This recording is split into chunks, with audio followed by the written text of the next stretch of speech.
Why?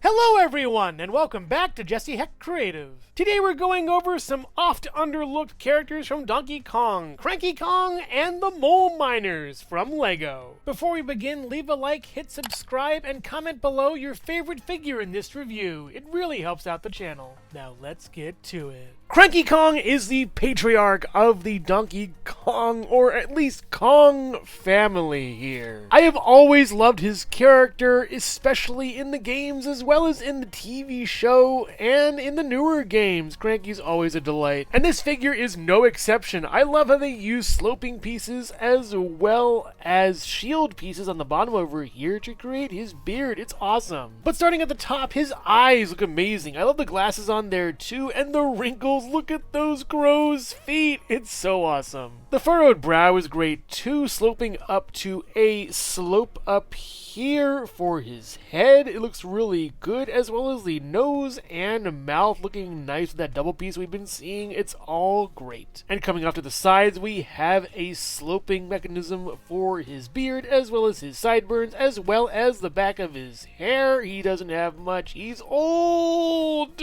And the beard itself is a marvel. I really love how this looks. There are a lot of unique and great pieces used to make this into a beard worthy of an old man like Cranky. And Cranky's body is no slouch. Well, it is pretty slouched, but I do think it's a nice body for this Cranky Kong figure. He wears like a shawl or something, and that's kind of detailed here. It's kind of almost stitched over here very nicely. It doesn't use like an actual big brick piece. It uses smaller brick pieces. Interesting. I'm not sure if that was intentional or not, but it has a great texture to this. It's really nice to see, as well as all the little lines everywhere in the parts. It's a good detail. And the arms we've seen, unlike the head, can move. You get all the way around, as well as a swivel for this hand here. I love this hand piece. It's like a bigger hand. It's so cool. And in the other hand, he carries an accessory, his cane.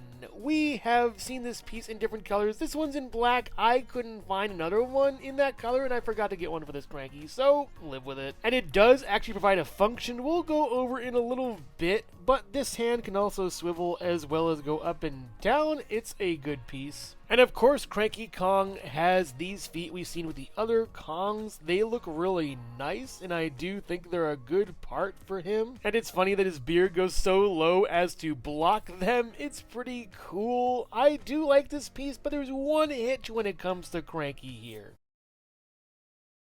Zooming out a little bit, we do see that Cranky's beard is huge, as well as his whole beard just is like a lot of parts over here. It's kind of strange. But in so doing this and making the beard like this, he is very top heavy. Move his cane out and he falls like a brick. So having Cranky's cane in this position and just placing him sort of like a tripod works great for this Elder Kong. And you can also switch the cane if you want to be righty or lefty or whatever. It's pretty versatile and honestly a nice little piece. Cranky Kong stands at about, I would say, 2 3/4 inches taller. So next to Donkey Kong over here and Funky Kong, and he does have the same color of fur. He's like his father or grandfather depending on the continuity, and Funky's just a cool dude, I guess. And here's Cranky Kong with Diddy Kong over here and Dixie Kong over here, and it's cute to see them all together. I love DKC too, and it's fun to see him make fun of the younger generation. Whippersnappers. And here's Cranky next to Rambi. I didn't really show off Rambi in the previous video that much, but he's a pretty integral part to the series. And taking off the hump I made for Rambi and putting on his normal duds at least, Cranky cannot really fit that well. It's kind of a shame. But if you do monkey around with this part in the term and put some studs backwards a little bit, you can have him fit at a diagonal at least, kind of. I don't know how this works. The problem with this is that the beard really gets in the way. It's kind of a shame. I get how the beard has to be, really, but yeah, Cranky, stop poking the poor animal. Rambi's had enough. Woohoo, woohoo. There we go. Goodbye, Cranky. And by the way, with the original configuration in hand and not just the one I made up for Cranky, Funky fits really nicely on Rambi, actually. And yeah, even Funky Kong can surf up dudes and catch some waves on Rambi. That's pretty cool. But yeah, Rambi's a pretty versatile character and a very good boy. And here's Cranky next to Funky's flying by. It looks pretty awesome with him, and oh, I bet he misses his item shop. Oh, I'm sorry, buddy. And removing the top and removing the barrel I have inside that I never use. Putting Cranky in here, let's take his cane out. Doesn't work at all. His beard is too big. The beard is too big. I'm sorry, Funky. Rambi and I found your biplane flipped upside down. No one knows what could have happened. Hello everyone, and thank you so much for watching so far. Make sure to click like, subscribe, share, leave a comment, and hit the bell icon for more creativity. Now let's get back to it.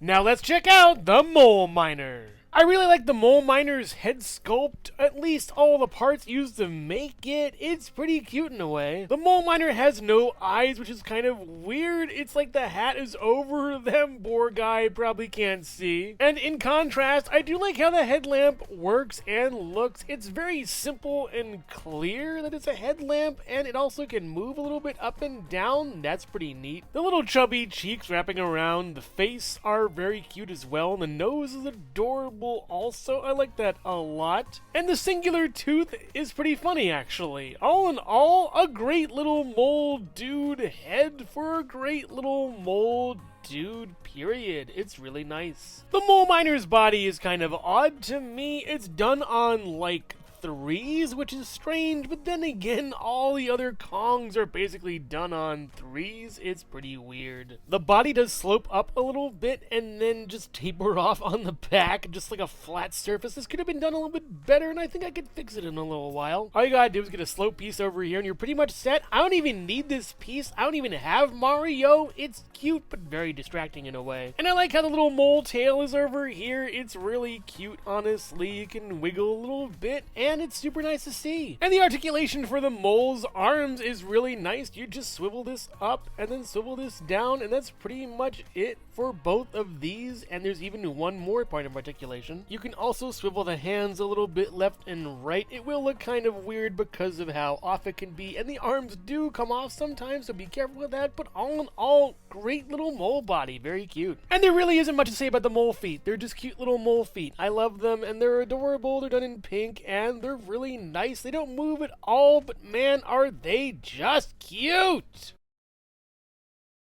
And of course, the mole miners, being mole miners, don't dig it with their hands. They use pickaxes instead. Duh! These Lego pickaxes are really cute. I've seen them way back when. They're an old mold, but used really well. I like the double thing up top as well as the two picks over here, and the stand for it is really nice too. This little gray stick is super great for pickaxing. They can get a really nice movement out of that, and it's just so cute to see. But where a pickaxe fails over there, Dynamite succeeds over here, and I really love this piece. Dynamite to me in Lego back in the 1990s, remember that, used to be a flat tile, and now it's an actual molded piece. How far we've come. It's a little bundle of three with a wick, and it just looks so nice. I wonder if you put a flame up here, that'd be pretty cool. But yeah, it's a good little Dynamite piece that's really awesome, versatile, and gives the Mole Miner a little more oomph. But why get one mole when you can have two moles? More fun. And why get two moles when you can have four moles? The more the merrier of the moles. It's awesome, except I would have loved if they made Mole Miner Max, who would be here. At least put him in the equation. That would have been awesome. But yeah, this is good. I would have loved some kind of boss, though. The Mole Miner stands at about, I would say, 2¼ inches taller. So next to Donkey Kong and Funky Kong, who wouldn't provide much of a challenge for the one mole, maybe multiple moles. But yeah, they scale nicely. Diddy Kong and Dixie Kong, who actually scale pretty well with him and are kind of an even match. But more moles may mean more trouble. Here is the Mole Miner with Cranky Kong and Rambi, and they do look nice together, and yeah, Rambi can definitely defeat that Mole Miner. Boom! There he goes. But also, the moles can take control of Rambi as well. They fit pretty nicely on here, but I don't know if the Kongs will like that. Uh-oh, here we go! Banana Slammer! And here are the moles next to Funky's flying by, and oh no. Oh no! You know, Funky, last time I said there were Kremlings on the wing of the plane, but now there are several moles, so technically, I was right. Overall, Cranky your miners. Cranky Kong is probably one of my favorite Donkey Kong Country characters, and I love having him in Lego. It's so nice to see. And they did a great job with his general shape. I love the print on him, and mostly he's really nice too, except the beard is too big and thick. If they made it thinner and it really didn't weigh him down, that would be much better for his character, though I do respect what they did here. And the mole miners, while being minor characters in Donkey Kong Country Returns, look really nice in Lego actually, and have a cute little brick-built aesthetic. You can't really see their eyes. I do like how the helmets are, and the accessories they come with are pretty cute, and the arm articulation is fine and works out well for them. My only complaint is that they don't have a boss to rally around, I guess. So if you're a fan of geriatric apes, mining moles, or Donkey Kong, then you'll love these figures done in Lego. They're really cool. I would highly recommend getting a few mole miners plus Cranky Kong as well as the rest of the Kongs. This whole Donkey Kong saga I've been doing is really fun. But make no mistake, you can only mine so much wisdom from Cranky. So which figure here is your favorite, Cranky Kong or the Mole Miners? Let me know in the comments below. Thank you so much for watching Jesse Hecht Creative. Make sure to click like, subscribe, share, and leave a comment. You can also visit us at jessehechtcreative.com for more reviews like this one. Thank you so much for watching, and keep being creative. Stay tuned.